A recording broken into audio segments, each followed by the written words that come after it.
To all of my fellow brothers and sisters, peace be with you in the name of the Lord Jesus Christ. My name is Ben, and I welcome you to the Restored Ephraim Publications channel.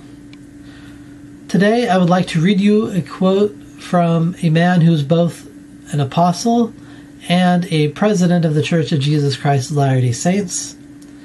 And this man is Wilford Woodruff. He became the 4th president of the Church of Jesus Christ of Latter-day Saints. And he spoke about the interpretation of Scripture. And this is something I thought and felt was very important. The Holy Spirit reminded me about this passage. I think I've talked about it before. But I wanted to share it with you again in the context of what we have been talking about. But first, before I get into that really quick, I just want you to know that if you haven't heard already, my own personal translation of the Torah, called the Restored Ephraim Bible Torah, is now available on Amazon. And there is a link in the description of this video to where you can purchase a copy of the full version. And I also am pleased to announce that the free version is now available also.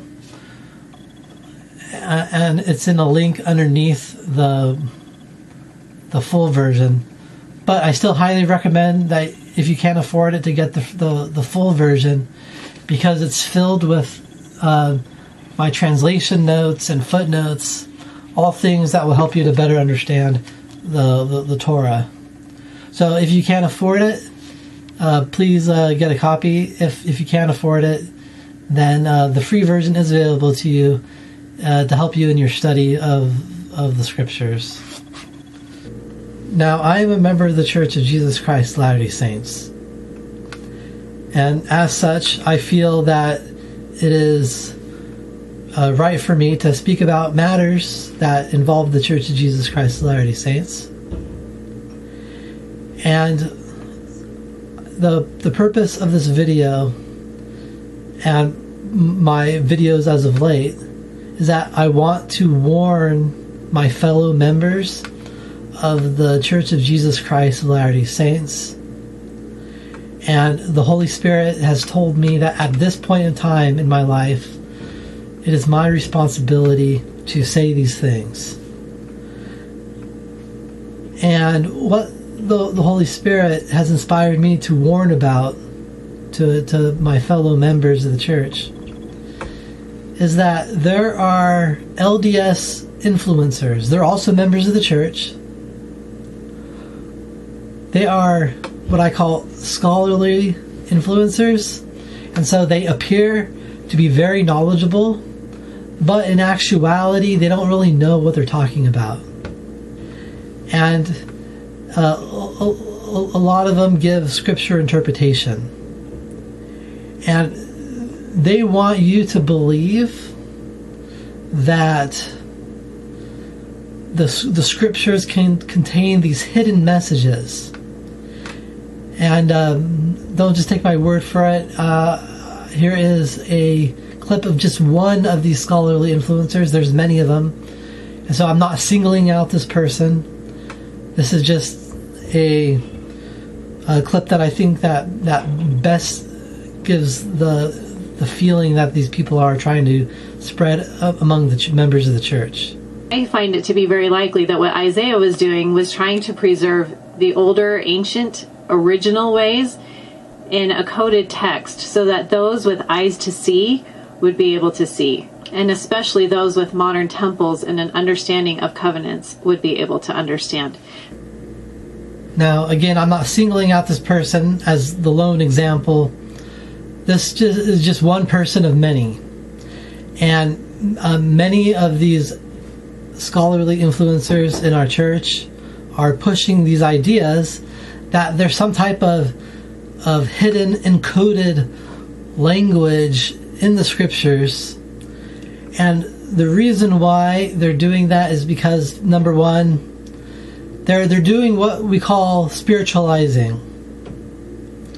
And that is when a person just can't understand what is being said, what they do is they create some type of interpretation that makes sense to them.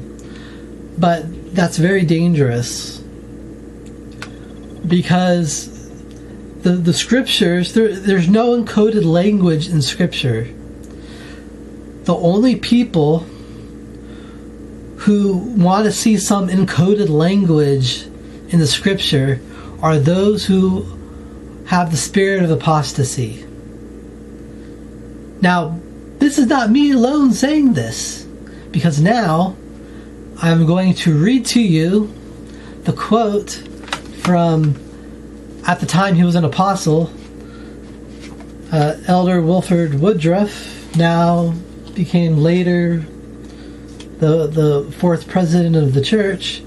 This comes from the second volume of the Journal of Discourses, on page 194 of this version, in a talk entitled "The Church and Kingdom of God and the Churches and Kingdoms of Men." And this is what Elder Woodruff says concerning those who spiritualize the scriptures. But those who have been taught after the traditions of the fathers have been taught that the Bible should be spiritualized. That does not mean what it says, nor say what it means. We have been taught to believe that where the Lord says Israel shall be gathered, it means spiritually. When we read any portion of the scriptures which did not agree with our traditions, every man had his own system of spiritualizing to make it bend to his own views. Instead of this, we have now learned that God means what he says, and says what he means. When we read the history of the United States or the history of General Washington, no man in his sober senses would have the least idea of spiritualizing it. When we read the history of our revolutionary fathers, who sat in a solemn council to deliberate upon and sign the Declaration of Independence, because of the grievances they were called upon to bear from the mother country, no man would for a moment dream of spiritualizing these events. But every man would understand that the historian meant them to be read and understood literally. Now, if we so read and believe the history of the foundation of our national government, or the history of the Jewish nation, or any other nation that has been written by men who do not make any pretensions to inspiration, if we should never think of spiritualizing their writings, but take them and understand them as they are given to us, why should we take it upon ourselves to spiritualize and twist the words and the meaning of the words of that God who rules the nations? When he gives to us revelations of the greatest moment to us, will he not set forth his mind and will in their true meaning?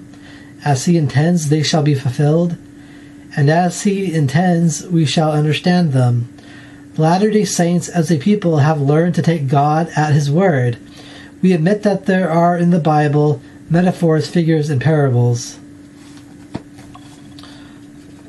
So it's the apostate world that needs to spiritualize the scriptures, that need to take things that are quite plain and then twist their meaning to make it sound better in their head. And that's exactly what these LDS influencers are doing. They are taking scripture and trying to make you see things that are not in it. We have one witness from Elder/President Woodruff. We have another witness from Jacob in the Book of Mormon, in Jacob chapter 4, verse 14. He says, "But behold, the Jews were a stiff-necked people, and they despised the words of plainness, and killed the prophets, and sought for things that they could not understand. Wherefore, because of their blindness, which blindness came by looking beyond the mark, they must needs fall. For God hath taken away his plainness from them, and delivered unto them many things which they cannot understand, because they desired it. Because they desired it, God hath done it, that they may stumble. So God speaks to us plainly in the Scriptures. And if we despise the words of plainness, then what we do is that we take something that's plain and try to spiritualize it, try to look for something that's not there. And by so doing, we miss the actual message that's being presented to us.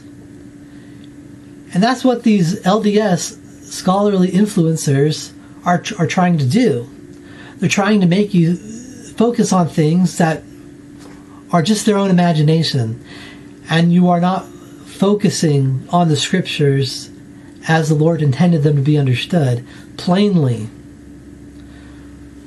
When you understand how plain the Scriptures are, then you will begin to truly understand the Scriptures.